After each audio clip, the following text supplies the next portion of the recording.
எப்பவுமே புக்குக்குள்ளே இருக்கிற கண்டென்ட் படிக்கும்போது தான் ரொம்ப இன்ட்ரெஸ்டிங்காக இருக்கும். உடனே இதை நம்ம ஷேர் பண்ணணும்னு தோணும். பட் இந்த புக்கில் இதோட முன்னுரை படிக்கும்போதே அவ்வளோ இன்ட்ரெஸ்டிங்காக இருந்தது. அதனால் இது இம்மீடியட்டாக உங்ககிட்ட ஷேர் பண்ணணும்னு நினச்சேன். படிக்கிற கேளுங்க.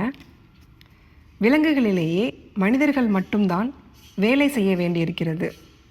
மற்ற விலங்குகள் வாழ்வதால் உயிரோடு இருக்கின்றன. ஆனால் மனிதர்கள் உயிரோடு இருப்பதற்காய் பைத்தியமாய் உழைக்க வேண்டுமென்று எண்ணுகின்றனர். வேலை எவ்வளவு கடுமையானதாகவும் சவாலாகவும் இருக்கிறதோ அந்த அளவுக்கு அவர்கள் அதிக அற்புதமாய் உணர்கின்றனர். இப்படி அவர்கள் சிந்திப்பதை விட்டுவிட்டு நீண்ட ஓய்வுடன் கூடிய இன்னும் இலகுவான சுலபமான வேலையை கை கொண்டு வாழ்வது நல்லது என்று நான் எண்ணுகிறேன். சூப்பரில் மெஷின் மாதிரி வாழ்ந்துட்டுருக்க இந்த லைஃப் ஸ்டைலில் இப்படி ஒரு தாட் ரொம்ப எனக்கு பிடிச்சிருந்தது. எந்திரன் அப்படின்னு ஜியோடாமின் எழுதின இந்த புக்கில் இருந்தால் இதை நான் சொல்கிறேன். சீக்கிரம் இந்த புக் படிச்சுட்டு இது என்கிட்ட என்ன பேசுச்சுன்னு சொல்கிறேன்.